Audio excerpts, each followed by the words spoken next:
Okay, welcome back. If you could find your seats.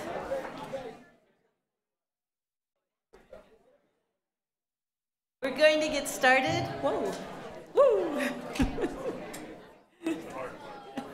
Yep. You must have a song and dance or something. Welcome back.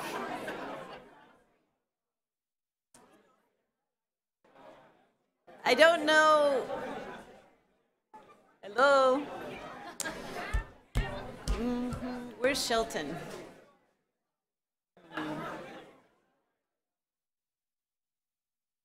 Shelton. Hello. Welcome back. I hope you enjoyed the lunch.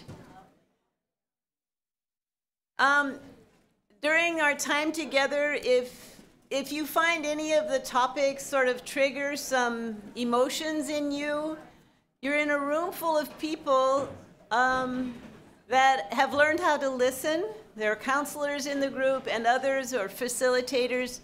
And, just try to find somebody you can just talk with and spend some time together. Don't worry, but find some help. So this is our, this next section, we will be looking at impact research, and that's been going on for some time, both on individuals and the impact of trauma healing on churches. Without further ado, I'd like to introduce first Steve. Could you stand up? Come up. Steve Walter has been the chief analyst of the data. So if the mastermind, very, very insightful and dedicated and helpful. And then Dr. Grace Kreulen will be presenting the research results. After this, you will have time in your table groups to discuss some questions and give some feedback. So listen carefully, note down your questions or the thoughts that this brings to you.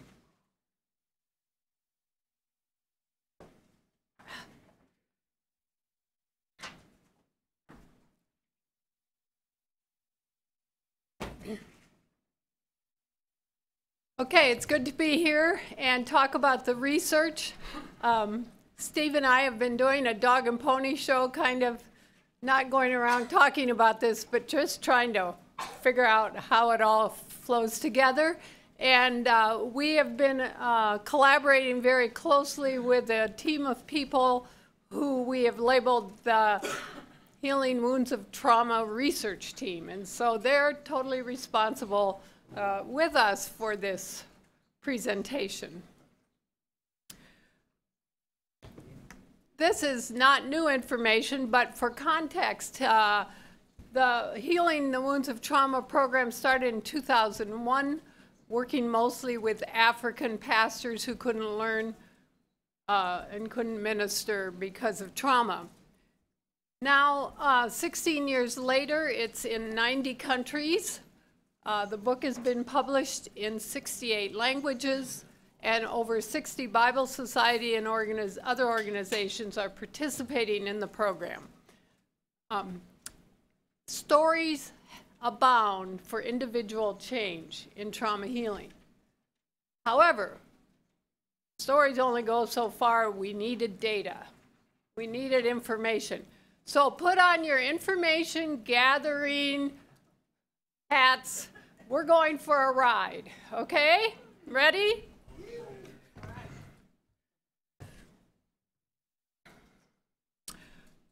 First, we have to set the context for the research study itself. The planning began in June of 2016 with 15 people from that time till now have participated in the planning, implementation, etc., overseeing the study.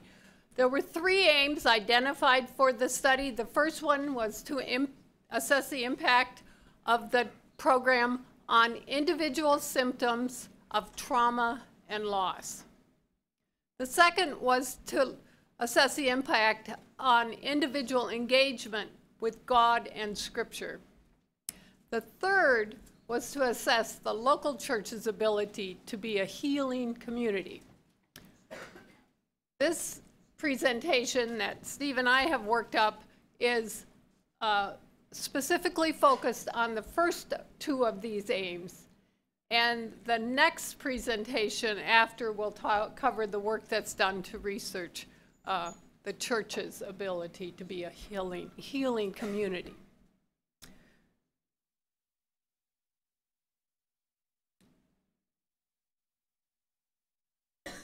Come on. Oh, sorry. I'm 2,709 participants completed the Trauma Healing Impact Survey.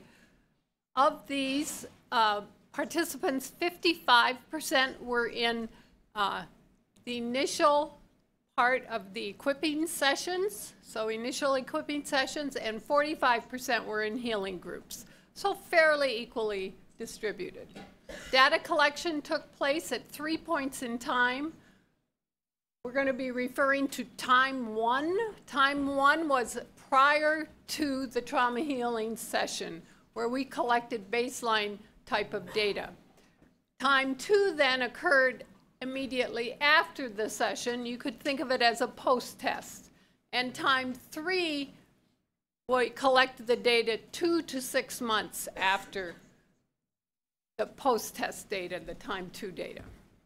28 organizations gathered data for this study.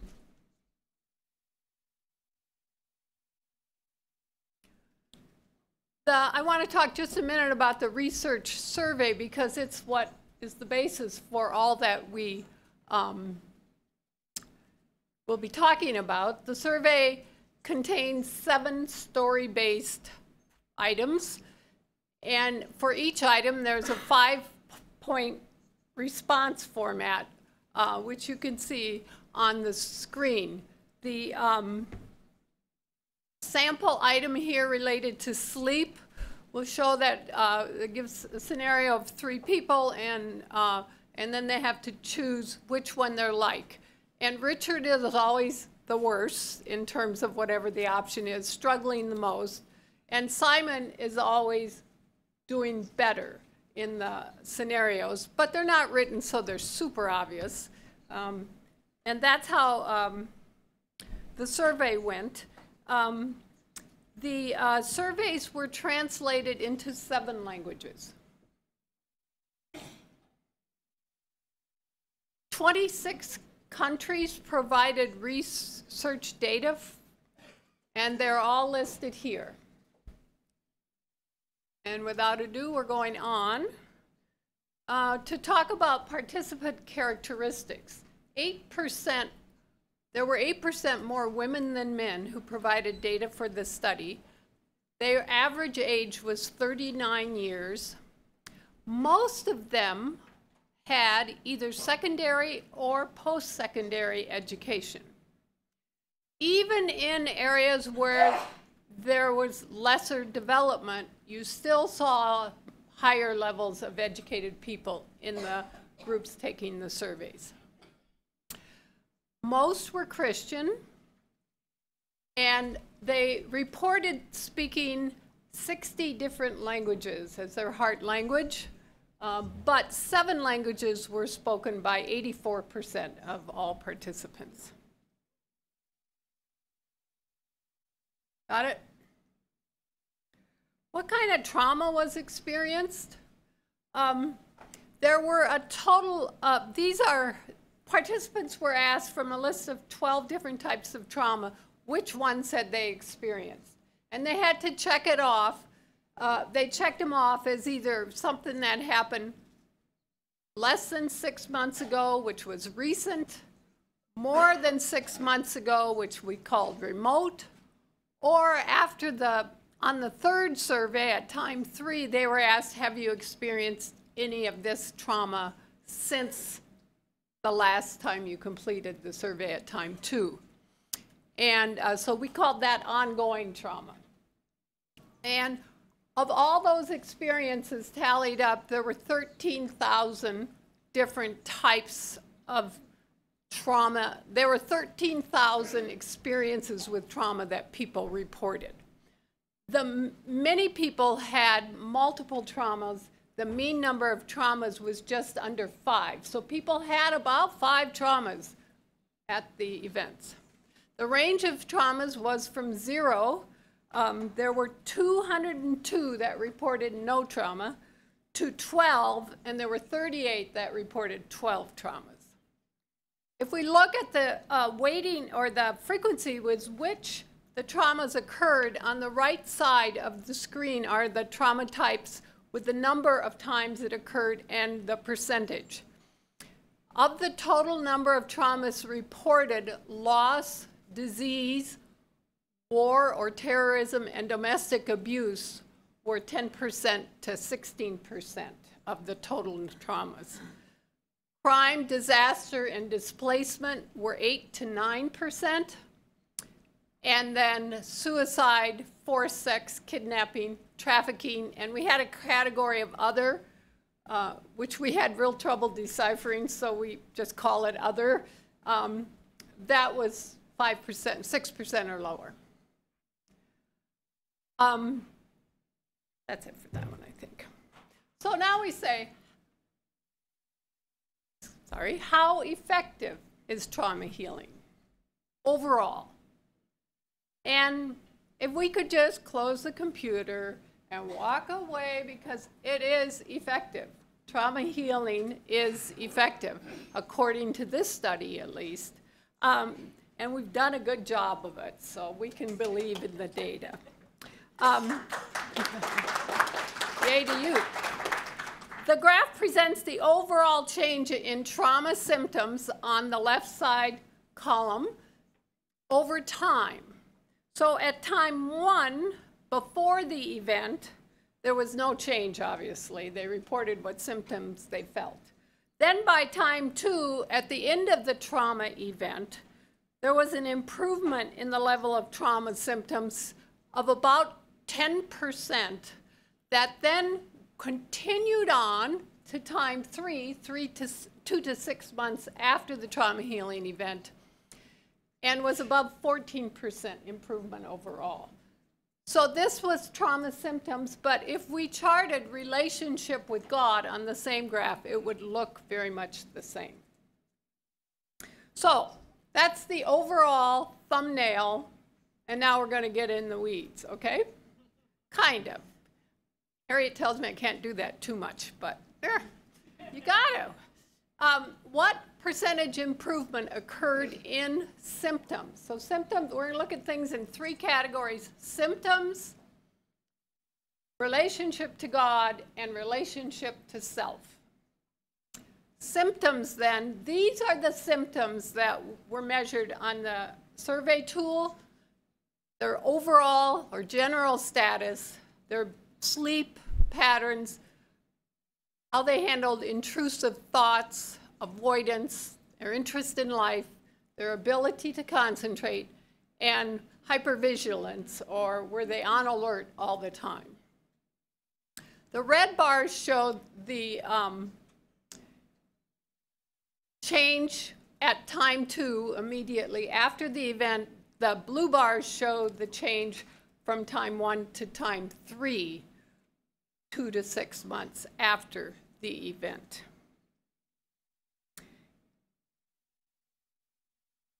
Yes. Not the trauma event. The trauma healing event, yes. Got the, I'm not as embedded in trauma healing as all of you, so I apologize. The red bar shows a 10 to 19% improvement in these, the range was 10 to 19% improvement at time 2, and the blue bar shows a 15 to 29% improvement. So we could say all these symptoms improved. What we use a lot as we're moving forward is a summary, a composite of these changes in our analysis or presentation. A question came up from the Alliance yesterday. How many people, what percentage of the population in terms of symptoms got better or got worse? Not everyone got better, okay? But Over 2/3 of the people had fewer symptoms, and that's shown in the blue bar under symptoms improved. There was about 12% who had no change, and about 20% who got worse, whose symptoms got worse. Even at time 3, right, Steve? This is by time 3. So at the end of the measurement, they still had worse symptoms. Okay? But a majority improved. So we asked the question, does when trauma is experienced make a difference? Persons with fresh trauma, that recent trauma, and ongoing trauma that occurred between time 2 and time 3, had worse trauma symptoms at the start and experienced greater healing throughout once they got on board. So the fresher and the more current your trauma, the more likely you were to have higher symptoms when you got there, more symptoms, worse symptoms, and the more likely as a result of the program and involvement you would have higher levels of healing. Participants with domestic abuse had worse symptoms when they started, followed by those with suicide, war, and rape. These were worse than any of the other types of trauma in terms of promoting symptoms. Persons who had not experienced trauma still had trauma-like symptoms, and they still showed some improvement, but it was all at much lower levels of change. That's for symptoms. Now we're going to talk about relationship with God.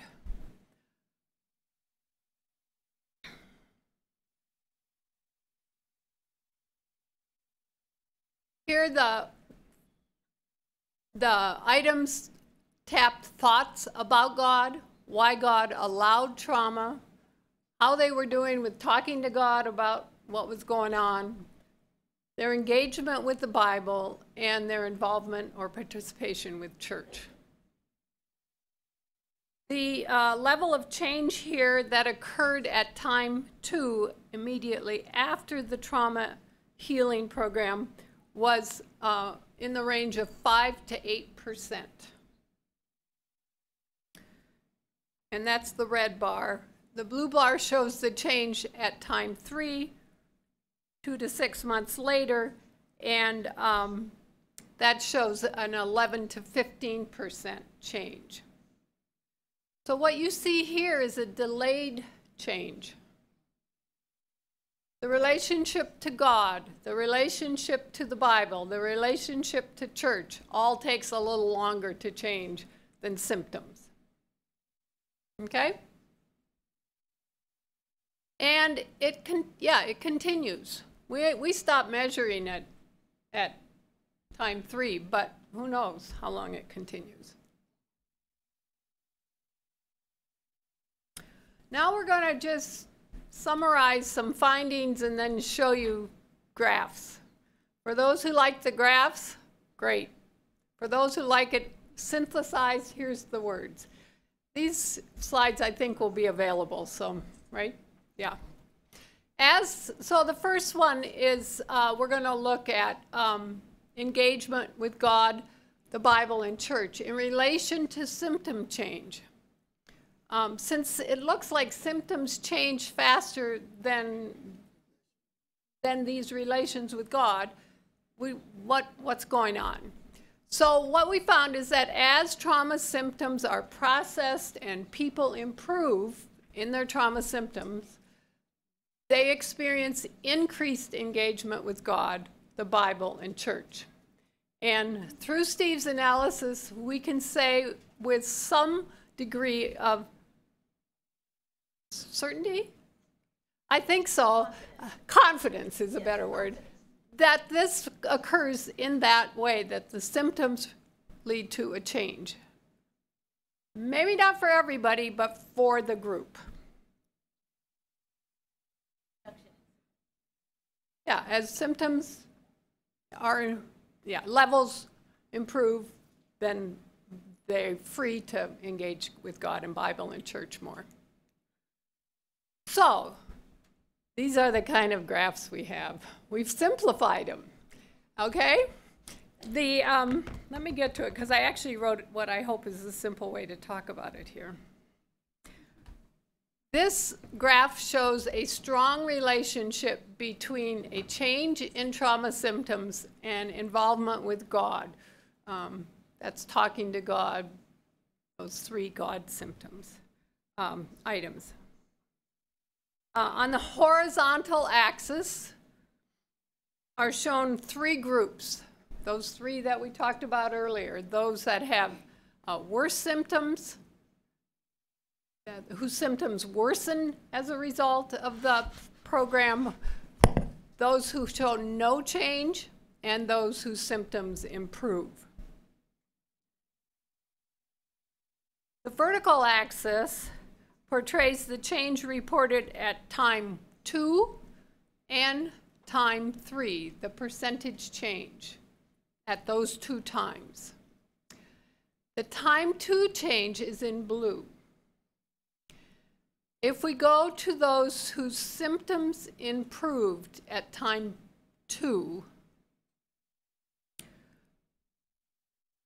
versus those whose symptoms worsened at time 2, these are the blue bars,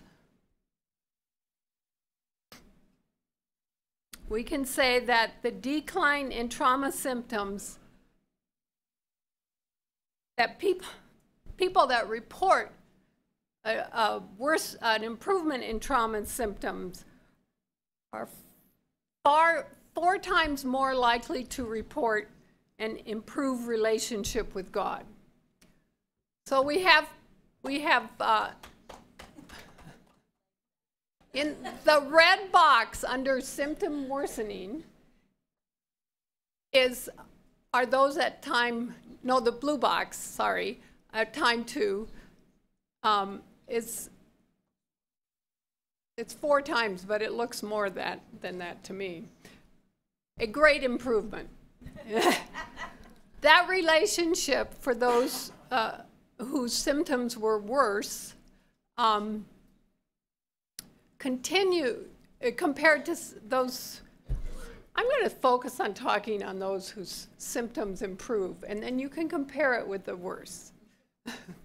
You'll see that the people whose symptoms improved had about a 17% improvement in symptoms versus those 17% improvement in their involvement with God versus those whose symptoms worsened, who had about a 4% improvement in their involvement with God. That's at time 3. It's less at time 2, and you'll notice at time 2 in the far left bottom, the people whose symptoms worsened really got bad. They got under 0% improvement. They got worse. And, but they too, well, we're not getting into that. By time 3, they were looking better, the red box. I'm going to do better on the next one, I guarantee you. This is so much fun. I just did this one. Oh, I'm not. Now we're looking at the change in symptoms in engagement with the Bible. This is all happening at time 3, 2 to 6 months after the trauma healing program completed. There are 16% who saw, for those whose symptoms improved, 16% had more engagement with the Bible.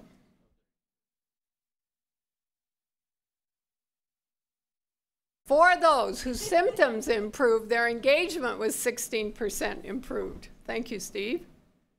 As opposed to those whose symptoms worsened, where the engagement was much less, 3%. You'll notice, though, that those who had no change in symptoms tinkered a little more with the Bible, too.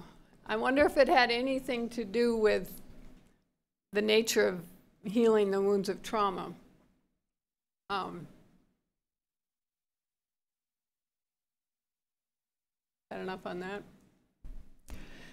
Now we're looking at the impact of change in symptoms on church involvement. And here the horizontal axis gives you what time it occurred, at time 1, 2, or at time 3, what time we're reporting the data from.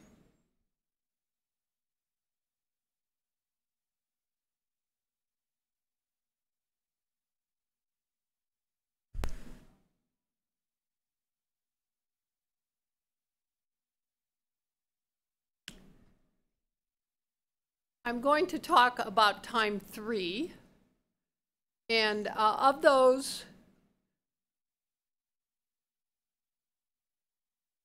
who reported an improvement in symptoms, that's the blue column, about 14% of them had increased church involvement. The other way around. You want to come up and help me? Say it again.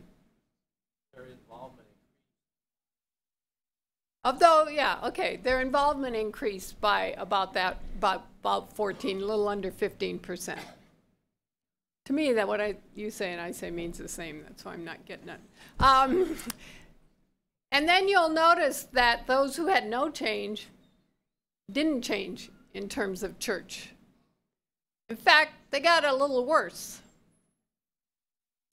And those who symptoms worsened those whose symptoms worsened also withdrew more from the church, but by time 3, they were above 0. They were thinking about it. So it looks to me like this church involvement thing is more complicated than we've been able to sort out. Everything is, but this one is more difficult, and I'm not surprised personally. The other thing I wondered is, for some people, did the healing groups happen in churches or the equipping sessions, and how were they thinking of church? So, okay. Now we're going to move to relationship with self. And here we're looking at people's ability to process grief and loss, to forgive, their empathy or compassion for others, their resilience or their ability to help themselves heal from trauma, and also their perceived ability to help others heal from trauma. Here, the red bar shows a 7 to 13% improvement in relationship with self, while at time immediately after, and then 3 to 6 months later at time 3, it's at 12 to 18%. So it was increased. These means aren't as high as some of the others at time 1, nor did they go quite as far at time 2 or at time 3, but they're there. Everything we talk about is statistically significant, and some of the things that were statistically significant we're not talking about. The reason partly that it was all statistically significant is because we had such a huge population, such a big N. But so it's got to be understandable before we talk about it or indicating something. Now we're going to move on to getting into the weeds a little more about forgiveness and grief and forgiveness, etc. The first summary slide says that as trauma symptoms are processed and people improve, they are more able to process their grief and loss and forgive those who hurt them.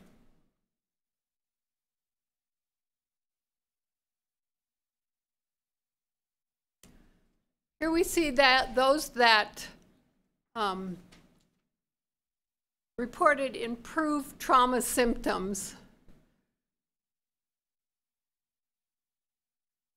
had an 18% increase in their ability to process their grief. So, and this was at time 3.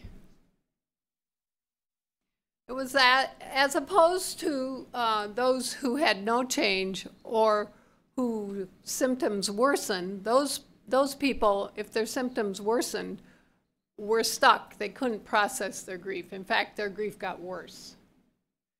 So we can say that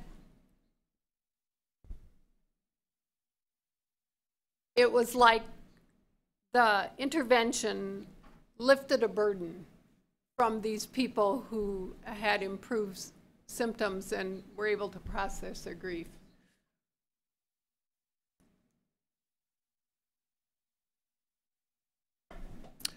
Now we're going to look at ability to forgive at time 2 and time 3. I'm going to focus mainly on time 3, and we'll reflect back.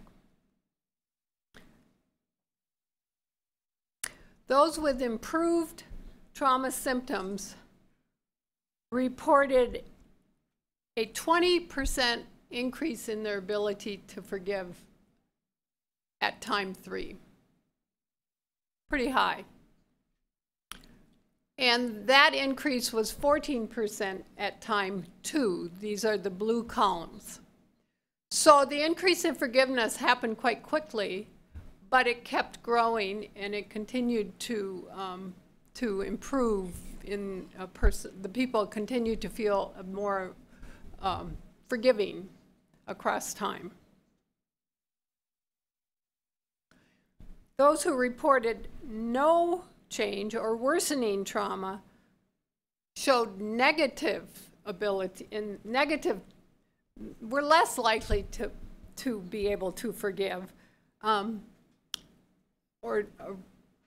Yeah, and it happened more so at time 3. So if the symptoms worsened, they were kind of no changing, but then by time 3, if the symptoms had worsened, they were like in a negative rut about forgiveness. That's the orange box, which is negative, okay?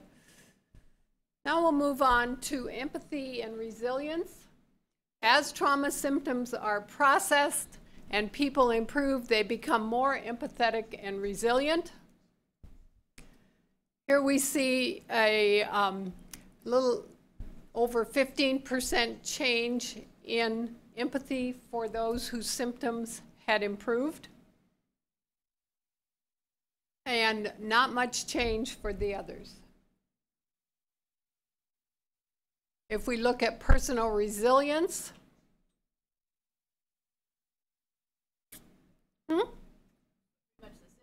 it's pretty much the same. Resilience was a little higher, almost a 21% increase in resilience or ability to take care of self if your symptoms improved. Okay, we're getting near the end. We've got a few more pieces. In the study's data, change in trauma symptoms is the biggest predictor of improvement in people's relationship with God, Bible, and the church.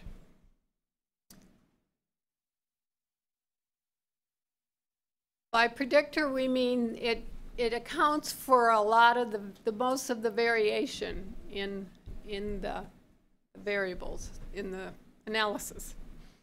We have to trust Steve on this, and I believe him. So this, we compared various factors which might influence a person's relationship with God. And the data suggests that the factor that had the greatest influence on relationship with God, Bible, and church was improvement in trauma symptoms. And that's up here at almost 80, influence of about 80%. This suggests that dealing with trauma symptoms is an important element to strengthening churches.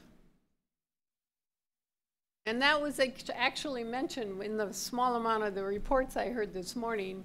In Tanzania, because of the work being done, churches are growing. So, the next most influential were empathy, 85%, grieving, and forgiving, a little lower. Altogether, these four factors accounted for 60% of the change that was seen in relating to God.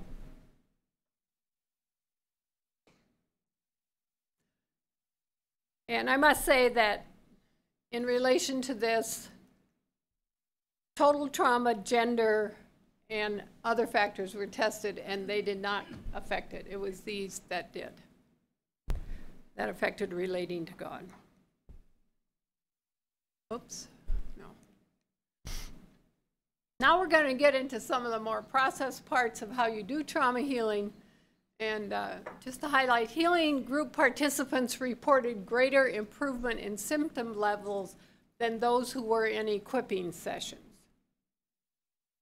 Okay, so it looks like the healing groups might be more effective, or at least they had people that had more symptoms that needed healing or whatever, that we didn't sort out. But there were greater improvement in the healing groups. And also, smaller size groups are more effective than larger groups.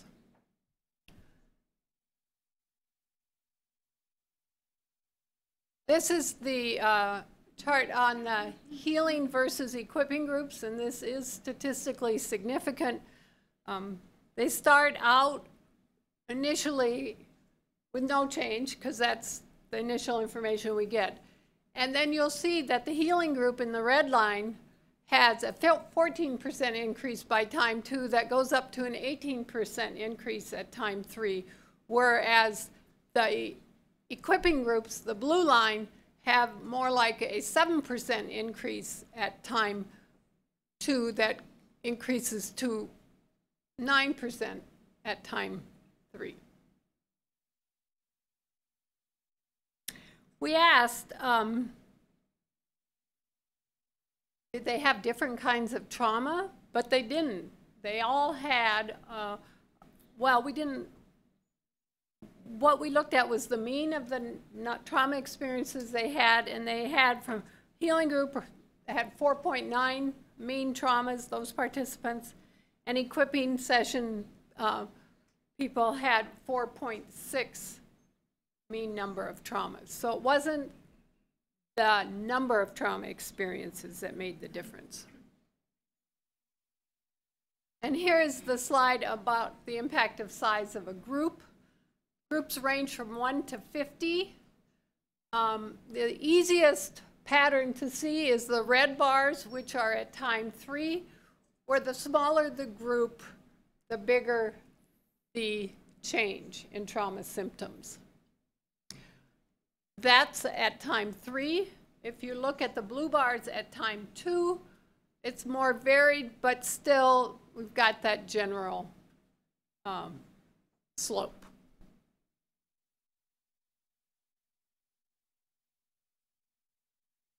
We looked at if having the rape lesson included made a difference. And we found that people with forced sex or rape as the trauma experience greater healing if they receive the rape lesson. So the rape lesson makes a difference for those people. FS on this graph means forced sex, which was the term we used because it's a more comprehensive term than rape. And here you see, okay, The people, the columns on the left are those who didn't get the rape lesson, and the columns on the right are those who got the rape lesson. The flesh-colored and light blue column for those are those who had rape plus any other number of traumas. Those people did fairly well, regardless of whether they had the rape lesson or not. Although they did better when they got the rape lesson, and significantly better. It's still the bar, they made improvement without it. However, if you only had rape, and that's the red column under no, and the blue column, if you only had rape and you didn't get the rape lesson, you didn't improve at all. However, if you only had rape and you got the rape lesson, you improve more than anyone else in this graph. So your improvement was a little over 19%. So the rape lesson makes a difference. One more data and then we gotta quit. Participants who listened to the audio trauma healing, in addition to the classic, reported a greater positive change in terms of both trauma symptoms and relationship to God. This is this. Trauma healing, audio trauma healing was available in 7 of the 26 countries the study was done in, and 31% of participants listened to them in addition to doing the classic trauma healing. So the purple bar, the lavender bars here are those who only did classic trauma healing, and the purple are those who did both classic and audio. And you'll see here that both in terms of symptoms and relationship to God, the audio, the addition of audio made a pretty big difference.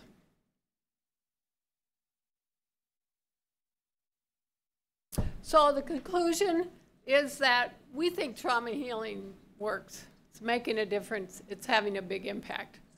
People are helped, especially those who experience direct trauma. As symptoms are reduced, relationship to God and the Bible improve, and the church can help in working with this. We'd like to thank, as the research team would like to thank everyone who helped make this study a success, especially those who completed those surveys and provided the data that we needed to do this work. Thank you.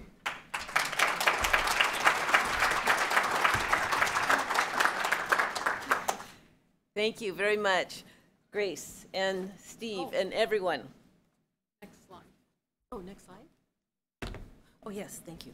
So we're going to take about 10 minutes in your table groups. You will have some cards on your tables. It has the number of your table on it. Put down as you talk if you have questions you would like Steve or Grace to respond to. We'll have some time at the end of our this session. So if you have, take some time to talk. What grabbed your attention? Does this affect, would you do anything differently in your trauma healing ministry in the light of these findings? Or any other kind of question, put it on the card, and then we'll come back with the next part of the research on church in about 10 minutes.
Okay, we're gonna come back together, and we're gonna have the second dose. If the first dose didn't kill you off, the second dose, if you recall, the third research question that we were asking is, what is the effect of trauma healing on a church's ability to really be a healing community? So we looked at churches where trauma healing had been active 3 years or more, and it was Barasa who did the data gathering for us.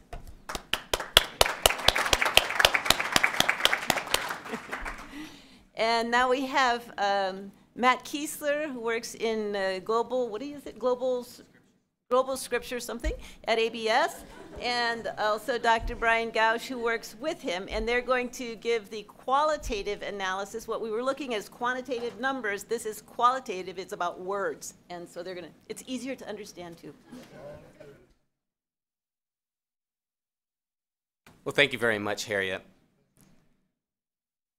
My name is Matt Kistler, as she mentioned, and I'm presenting alongside Bryan Gouge, and we are members of Global Scripture Impact. That's that last word, GSI.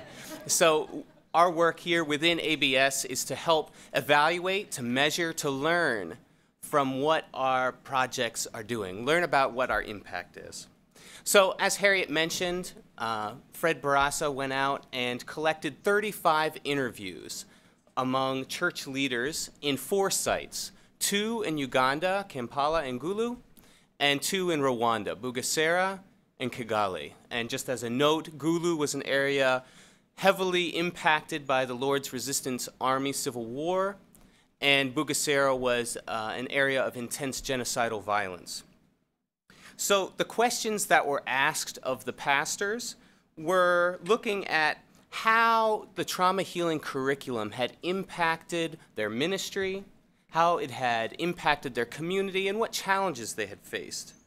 And as, again, Harriet mentioned, each site had 3 years of exposure. So we're hoping to see over time, how does trauma healing sink in within a community? So again, the purpose of these interviews was to get a better picture of how and why changes occur within communities once a trauma healing intervention is introduced. While the individual information that Grace presented focuses more on the scale of what happened within individuals, the data we're presenting now provides a narrative, a rich narrative of what it actually looks like as a community changes.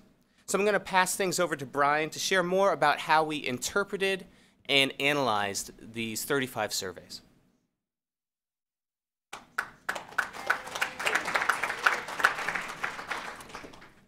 So Matt and I had the great privilege to be able to read through all of the experiences, the stories, the narratives of church leaders, of people in the community.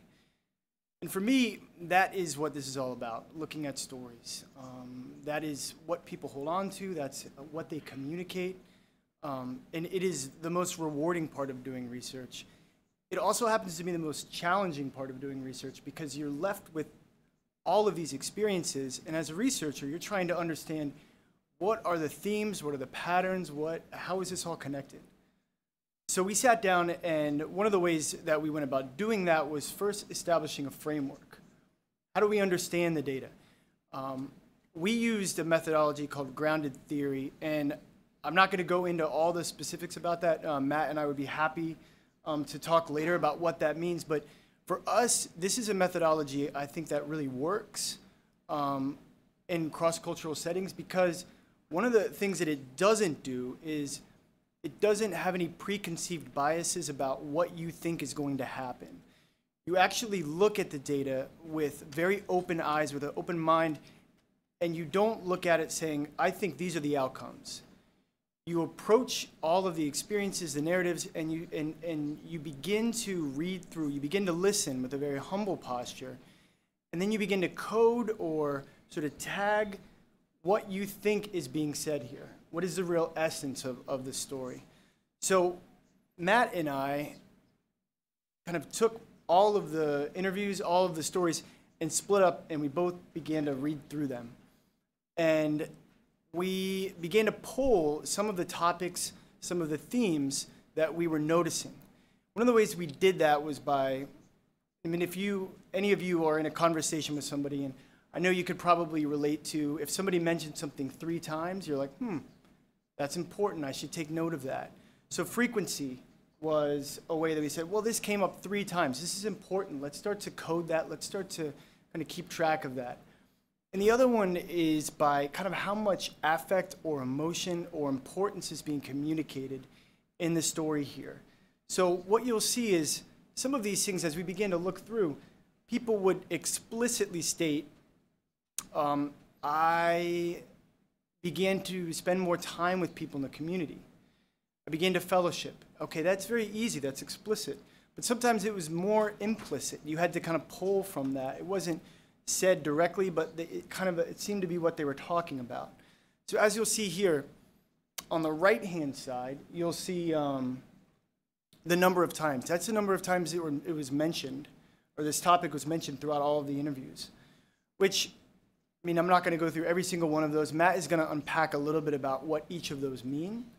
But you'll see some of them like fellowship, empathy, awareness. These kind of things popped up over and over and over again in the interviews, and we were really encouraged by that.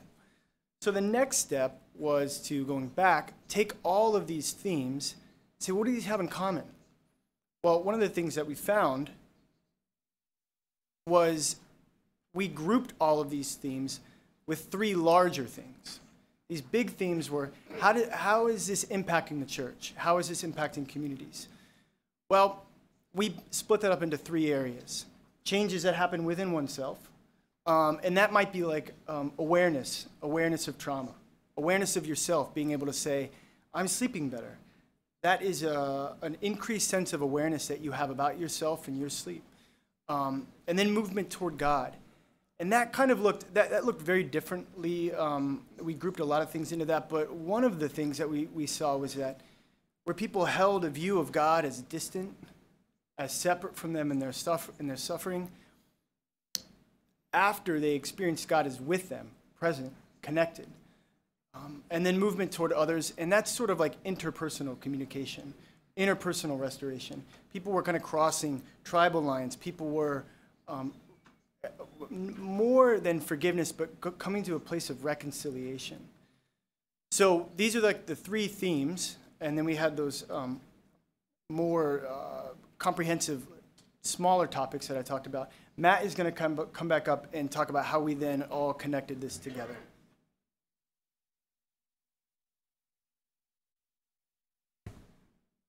So hopefully you'll be getting a handout momentarily with this helix that we created.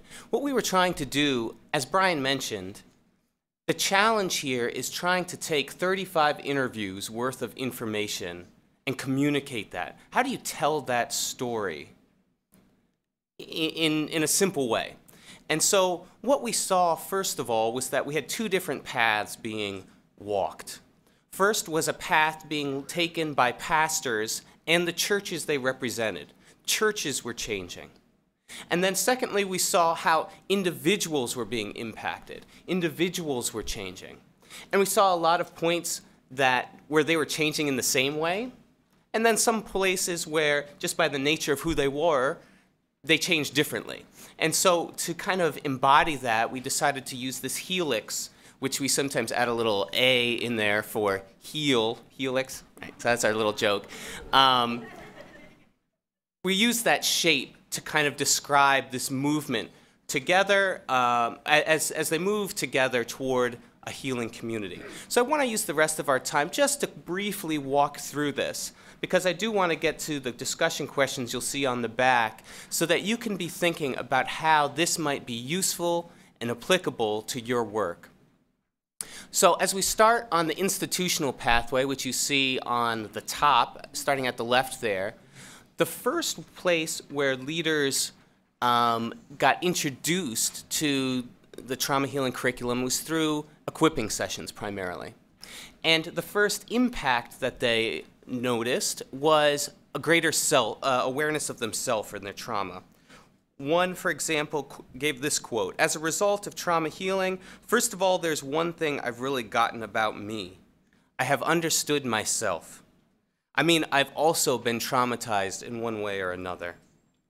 And so as church leaders really began to understand themselves and their own trauma, their first shift was a growth in ministry and pastoral care. And so what we mean by here is pastors beginning to care more for their community, for their church community.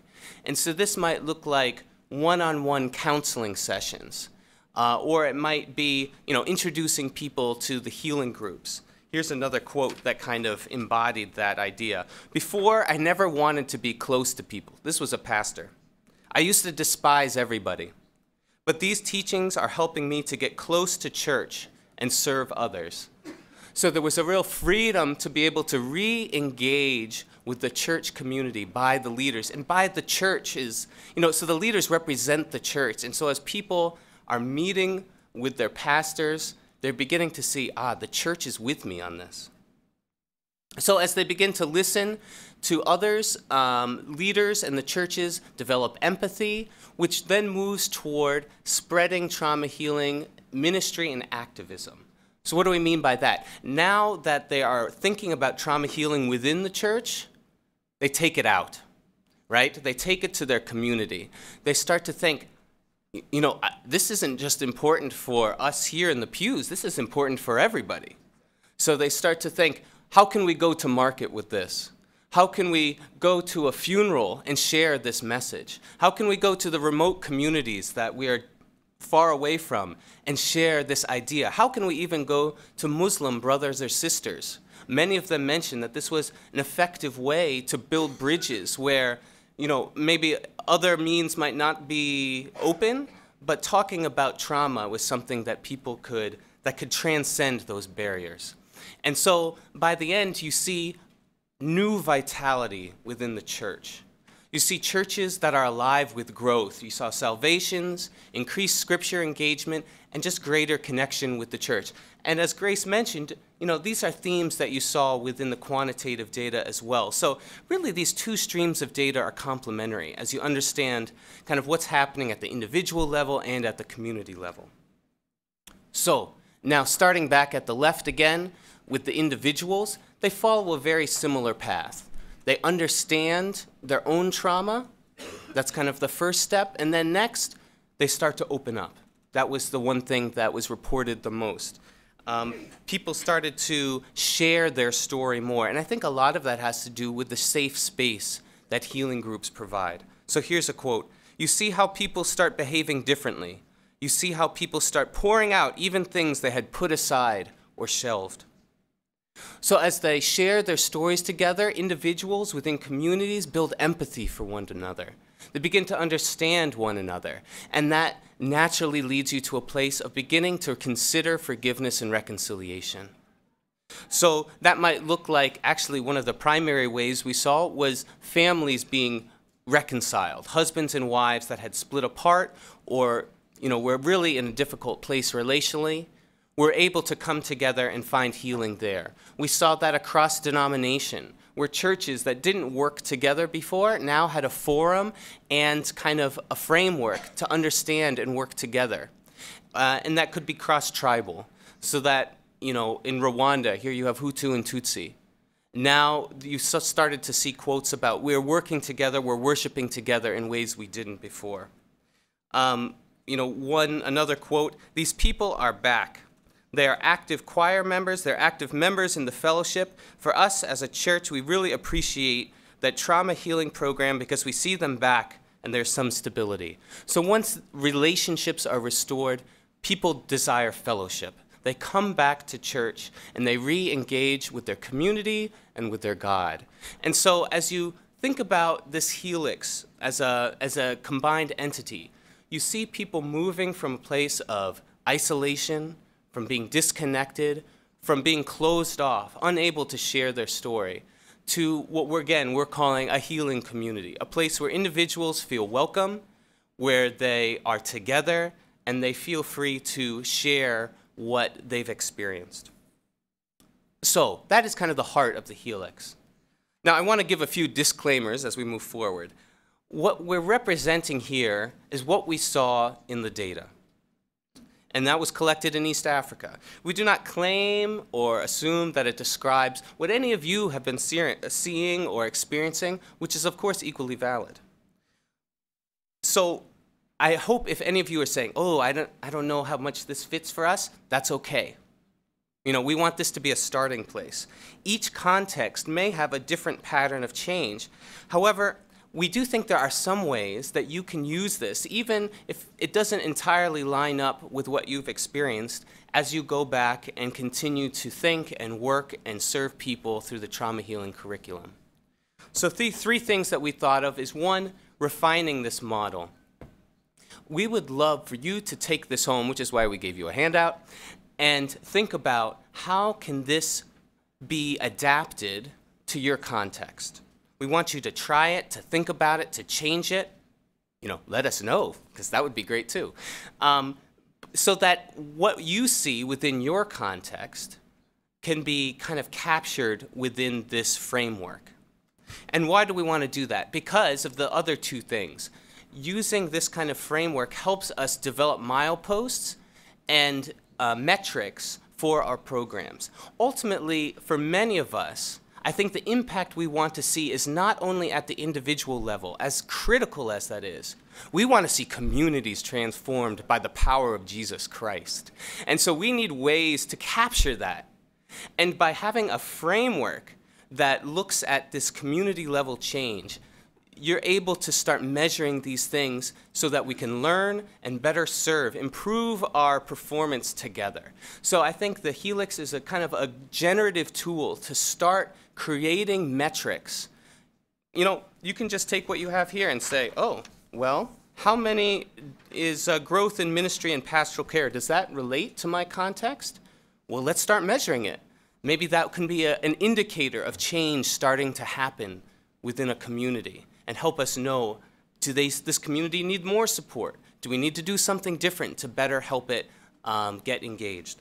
So I see the gong being struck and the, the cane coming out. So what we want to do is move to small group discussion, which the questions are on the back. How well does this framework communicate trauma healing in your community? We want you to think about this. And how might you change it to better fit your context? So we hope that you have some good discussion here. Again, people are going to, if you have questions for us or other questions for Grace and her team, you can write them down. People are going to go and collect them, and then after about 10 minutes, we're going to have a Q&A. So thank you very much.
don't have time for that, so.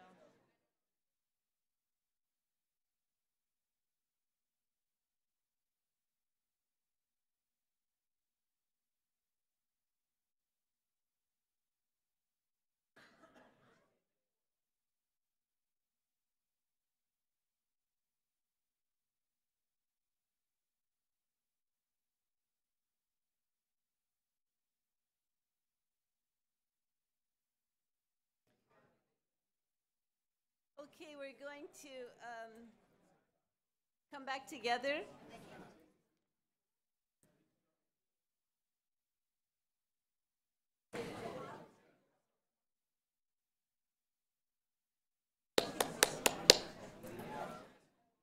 Just some of your feedback. Yes, Steve, please come. Your questions, your fresh questions from looking at the data, it would be helpful to have a handout, I know, so you could really look at it. This was the first time we presented the findings, and we're still, as Grace indicated, finding things in the data.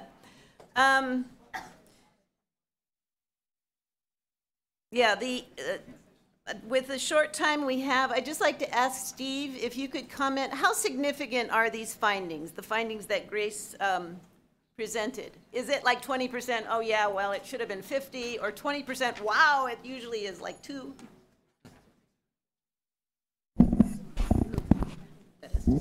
Oh, it does? Okay. Yep. The issue of how much change or reduction in trauma symptoms should a person experience to be considered improving, or to have improved, or to have dealt with the issues that traumas have brought to them, is not a straightforward one to answer, and one that I wrestled with in doing data analysis. We have approached this research project, or at least I have in my thinking, by saying this is a first big step as far as this kind of assessment of the impact of trauma healing, and especially in developing country contexts. It will take, I suspect, a lot more experience and a lot more research and data gathering to be able to answer that question forcefully. For myself, as I've spent a lot of time immersed in the data, my sense, my conclusion is, or has been, it appears that a pretty small amount of change in terms of the way the survey was designed has a strong impact on people's lives and their ability to cope with the issues that confront them. You saw in the graphs ranges or reductions that range from a few percent to up to 20–25%. And you also saw that the change increases through time. Since this was a fixed term study, we don't know how much additional change is going to take place. My sense from spending a huge amount of time in the data is that the sorts of changes that were being reported that to some of us look like relatively small percentages are in fact measures of pretty major changes. That is, changes large enough to lead to very substantial changes in personal lives and relationships and in institutional change. But it will take more time before we collectively, the broad community, have a good feel for how much change in a measurable sense leads to change in a personal, relational, institutional sense. That comes with experience and more time and more research. Okay. Was there any difference in country level when we looked at the country level differences in impact or factors? We looked at, we compared all of the countries, and statistically, there were no differences there that we felt we could say, well, this data indicates that country X is really not doing very well in terms of traumas, or country Y is in great shape. We saw essentially the same sorts of traumas and the same sorts of impact of the traumas regardless of country. So people are people, trauma is trauma, and it seems like they're relatively equally distributed. Not so much in terms of the types of trauma, but in terms of the impacts of the trauma. They seem to be relatively equally distributed. And the improvement that people experience also seems to be largely independent of the country from which they're from. Thank you, yeah. So, I mean, that does say one thing. This isn't like something that works in one cultural context, but not in others. It seems to be effective with men and women with, you know, different countries. There was one thing, one of the cards said that someone's bias was supported, that trauma healing first, then followed by the equipping session, revamp the book to separate these two. That probably is maybe a bias, but I don't think that this data speaks to that issue. It does say both for healing groups and for equipping sessions, smaller sizes seem to be more effective. It doesn't mean you should do one-on-one counseling. It's still a group, but I think both of them had change in trauma symptoms. People from equipping sessions had lower trauma symptoms to start with than those in healing groups, right? They had more extreme traumas. The healing group. Yeah. Yeah. The healing group. The healing group started with more trauma and ended better. The equipping session, obviously, those are people trying to help others. Were also helped in a very significant way, but not quite as much. Now, there's a lot of questions about the people who got worse. Like, I think we like to think that this is the best thing since sliced bread for every person who does trauma healing, and that is not the case. And I think this tempers our, you know, what would you call it? Crusaders' euphoria, enthusiasm to the reality that this helps, as different graphs said, like more than 2/3 of the people are significantly helped. Some are, you know, really not changed much, but there are some who are negatively affected. You don't want to say anything about that, or do you? Can you? Well, I'd rather somebody else with a technical background. Technical, Phil, Diane. Diane, maybe you have an idea, Diane. Oh, goody. You have to give your idea, or you could do it at the mic there, right by you. Okay, there you go. From a clinical perspective, This is which what is we mine, oftentimes people who come in with very significant trauma begin to look at it and talk about it, and they get worse. And it's a sign of improvement. Because what it means is they're gradually facing the truth, not only of what happened to them, but how it has affected them. And they're overwhelmed by that, which is why we have to do the work little by little. So what you could be measuring, it could be a mix of things, obviously, but what you could be measuring is the fact that people ended up facing their trauma more, and so now they feel the effects more, and you have a downward spiral. And I think the data, we have this curious phenomenon in the data, we're still looking at it, but that people with no trauma did better at time 2, and then at time 3, they did a little worse, and that would explain why. They didn't think they had trauma, now all of a sudden, they've got work to do, and it's gonna take time. The other thing is that because of this getting worse, you finally are aware of what trauma is and what your symptoms are. What you thought you rated yourself at time 1 doesn't hold anymore, and so it's a measurement problem as well as a personal problem. Okay, I want to add a little bit. please do. Okay. Someone. You can't do that. Okay. You can add, but not. Okay. Someone at the table I was sitting at raised the issue or mentioned, well, maybe we need a time 4 or a time 5, and I think.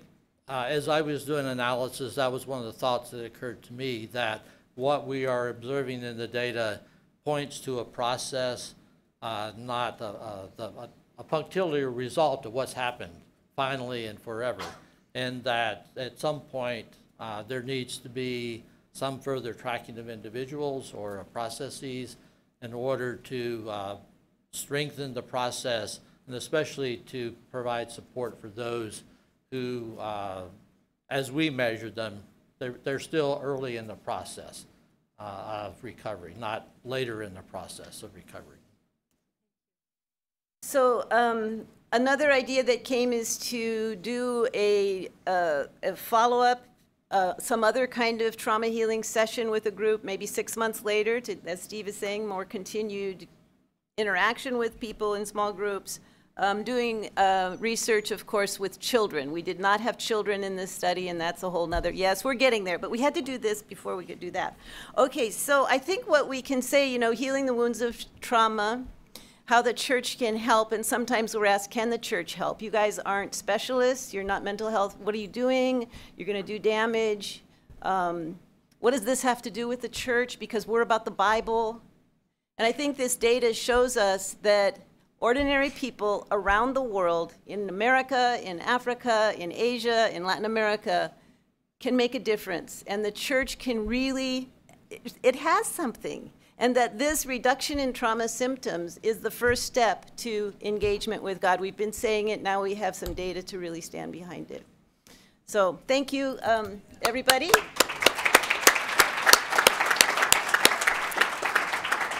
The work is far from over, because when you have data like this and you like it, you can really just keep slicing it up.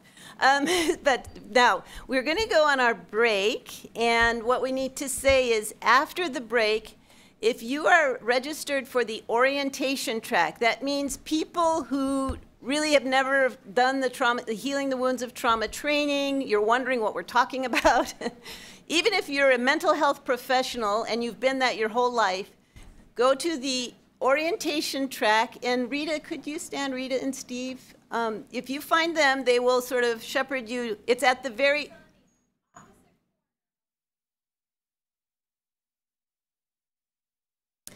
It's actually in the boardroom, so you guys are going to be like bumped up, upgraded. So that'll be that track, and you'll go there and for the rest of the afternoon not come back here. If you are from a Bible society, there's going to be a short meeting after our session this afternoon at 5 o'clock. So if you're in that track, come here. If you're in this track, stay here. And then the rest of us will come here at 3:30 for more fun and games. Thank you.